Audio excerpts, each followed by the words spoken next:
Hello, my name is Isabel Wetzel. I'm Program Management Officer for Innovation and Technology at UN Habitat. And the topic of my lecture today is the rise of new and digital technologies, opportunities for African cities. So cities in Africa have doubled from 3,300 to 7,600 since the 1990s. They have added over 500 million people, with 950 million inhabitants to be added until 2050. This growth occurs primarily in small and medium-sized towns. This poses tremendous opportunities as well as challenges. New models of city development is needed. Increasing the use and application of innovative practices and technological solutions in city contexts is an effective means to reconsider the business as usual of cities and adopt more future-oriented, sustainable and transformative approaches. There's been a growing trend in recent years towards the adoption of digital strategies by African governments as they seek to improve service delivery, increase efficiency and promote citizen engagement. For instance, the Digital Transformation Strategy for Africa, which was developed by the African Union in 2019, promotes the adoption of digital technology and increases digital literacy across the continent. The strategy calls on African governments to develop digital policies and strategies that support the growth of the digital economy and promote social and economic development. However, there's not yet any definitive number of African local governments that have adopted digital strategies so far. What is clear is that technology plays a transformative role in shifting cities towards becoming more innovative, as it puts people at the center. Many cities already utilize digital technologies to deliver services, manage urbanization processes, communicate with their residents, for example. Cities must embed these digital human rights principles in order to mitigate risks and ensure that access to data and services, as well as people's rights, are protected.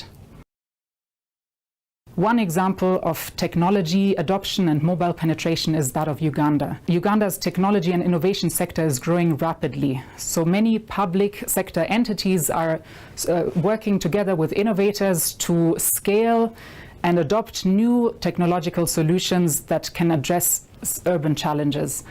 For digital innovations, for example, there are a plethora of different support mechanisms. However, it is much smaller than for non-digital innovations. What is the issue behind that? It's often the lack of capital that is a major impediment. For some of the support mechanisms available, one of the issues is that it would need a proof of concept before any funding will be unlocked. In the absence of a strong venture capital scene, startup or seed funding is difficult to acquire, which in turn creates a high-risk profile for innovators. Mobile phone penetration is quite high in Uganda, with 46% of Ugandans, or 19.8 million Ugandans, using mobile internet. However, smartphone adoption is still low, with 16% of smartphone users in Uganda only, compared to the sub-Saharan African average of 30%. Many Ugandans also rely on lower internet connectivity, that is 61% that are relying on 2G internet. So what we can see from this example is an expansion of availability and access to ICT infrastructure. However, cities and municipal governments still have to recognize how digital innovations can unlock further opportunities also for their low-income residents and improve their livelihoods and access to services. The steady growth of mobile phone and smartphone connectivity will evolve at a fast pace, and public institutions at national and local levels will have to adjust towards increasing their innovation capacity to keep up with this rapid transformation.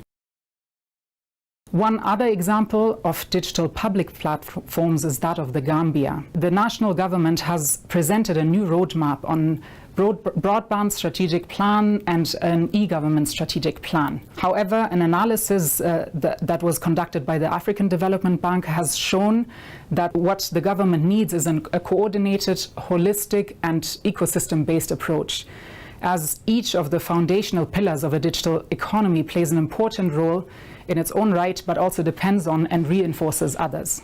So for example, if you don't have stable access to the internet And if you don't have high level of digital literacy, which is also set up within a clear interoperability framework, that means among different departments, you cannot successfully set up digital systems, for instance, a payment platform that benefit all. Now, the recommendations to the Gambia in that same report have shown that the government has to improve efficiency and interoperability of these government operations, which also includes looking at how to facilitate strategic and coordinated leadership for these digital platforms.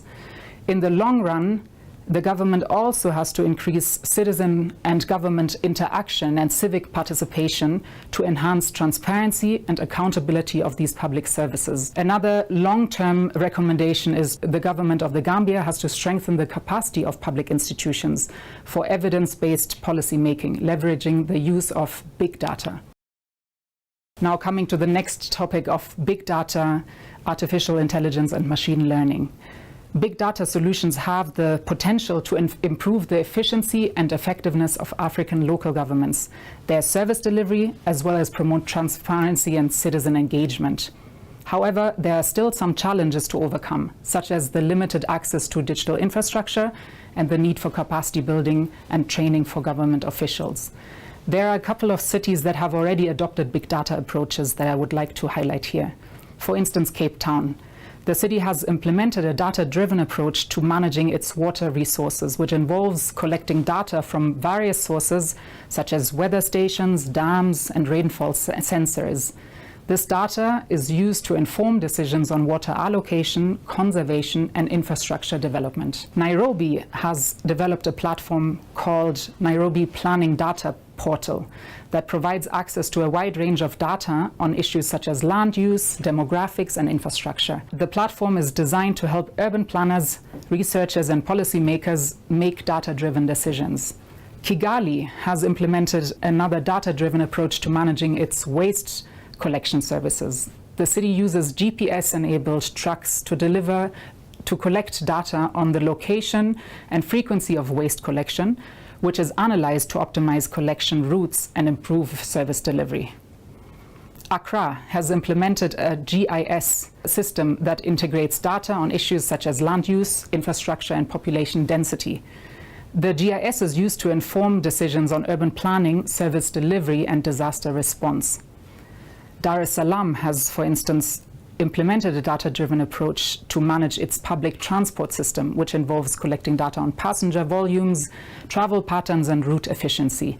This data is used to optimize routes and schedules and improve service delivery. And lastly, but not least, Tshwane in South Africa has adopted a smart, sustainable grid, which includes smart meters for citizens to monitor and manage energy use in real time, which also allows the city to monitor energy consumption and identify areas of inefficiency. Networks of physical objects or things that are embedded with sensors, software, and other technologies that enable them to collect and exchange data over the internet. What are the opportunities of the Internet of Things? For instance, IoT can reduce waste and increase the efficiency and effectiveness of urban services. So for instance, it can help to monitor in real time utilities such as water or electricity. It can also help to improve public safety and security, for instance, monitor crime hotspots or alert authorities on potential incidents. It can also monitor environmental conditions, for instance, air quality, or alert authorities or citizens of potential health or environmental risks.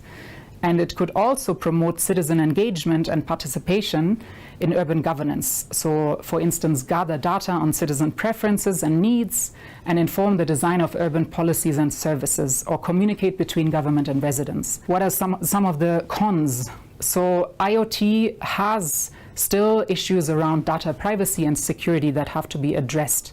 And it is up to the governments or local governments to address that in their own digital human rights strategies. For example, Nairobi in Kenya has been affected by high levels of pollution due to factors such as traffic congestion, industrial emissions, and open burning of waste. So the city applied sensors on public transport to collect air pollution data. In 2019, a pilot project was launched to install these air quality sensors on public buses in the city. And that data was then transmitted in real time to a central database where it could be analyzed and used to inform decisions on air quality management. So that is an innovative approach to collecting data on air pollution levels in an African city and has the potential to inform evidence-based policy making and improve the health and well-being of citizens. Another example of the use of digital technologies in African cities is that of the human aspects of this digital transformation. For instance, what cities have to have is that before they adopt digital solutions, they have to think beyond tech. So there are solutions such as human-centered design that can be explored before now you think about how to implement a digital solution. What is also key is that a good leadership is required for the adoption of digital tools. For instance, a mayor or urban practitioner or a leader should be building capacity to measure and promote impact, should look out for new budgeting or partnership models, and also should nurture a workforce that is ready to implement digital solutions. This collaboration and participatory approaches are at the core of digital transformation for cities. It helps with information flows, learning and adapting to new processes. Without collaboration and participatory approaches, cities will run into the risk of designing wrong tools or wrong solutions that don't work for all. One of the key benefits to participatory approaches in a city is the integration with, for instance, municipal services, collaboration with businesses and startups, NGOs, residents, etc. One example of that is the city of Casablanca in Morocco. In 2015, the city launched the Smart City Casablanca initiative, which involved engaging with local stakeholders such as citizens, civil society organizations, and the private sector. The city held a series of public consultations and workshops to gather input and feedback on the design of the smart city and to ensure that the initiative was aligned with the needs and aspirations of the city's residents. As a result, the initiative focuses on sustainable urban mobility, energy efficiency, and citizen participation, for instance, through the design of a bike sharing scheme, smart traffic management systems, and mobile apps that allow citizens to report issues and participate in decision making. Another aspect of human participation in digital transformation is that nowadays shifting collaborative approaches online can also help improve service delivery within a city and the efficiency of that service delivery, especially in light of global uncertainties such as that of COVID-19. The example I want to give here is 4 cities of the Aston network, which is Kumasi, Bamako, Nouakchott, and Matola, that got together to enhance their existing systems with digital tools and tackled urban challenges based on their local priorities, but in collaboration with each other to explore how cities can also support each other in that journey. Now let me conclude with a couple of key messages. The expansion of ICT infrastructure and the national integration is high, making it a great enabling environment for innovation. However, one observation is that often it is larger cities with more capacity that adopt strategies and policies that support the use of new digital technologies. Smaller cities need more support in developing adequate frameworks for their digital transformation and building the right capacity to adopt new approaches. Pilot seed funding can cause a snowball effect of larger digital transformation processes. The private sector technical capacity is high, and interest in multi-stakeholder partnerships is also very high. So we need innovators and we need innovative financing mechanisms to explore seed funding that can now kickstart this effect of building new digital transformation processes for cities. There's one challenge, which is that blockades of implementation are not necessarily related to funding only, but are sometimes political in nature, and that has to be understood first. And lastly, while there are already many models of public and private sector partnerships to deliver digital innovations in local governments, there is a risk that profit-driven solutions may prevail over civic and sustainability solutions. So it is extremely important for African cities to adopt new solutions and approaches that are embedded in the Sustainable Development Goals of the United Nations, ensuring that people and our planet come first. Thank you very much.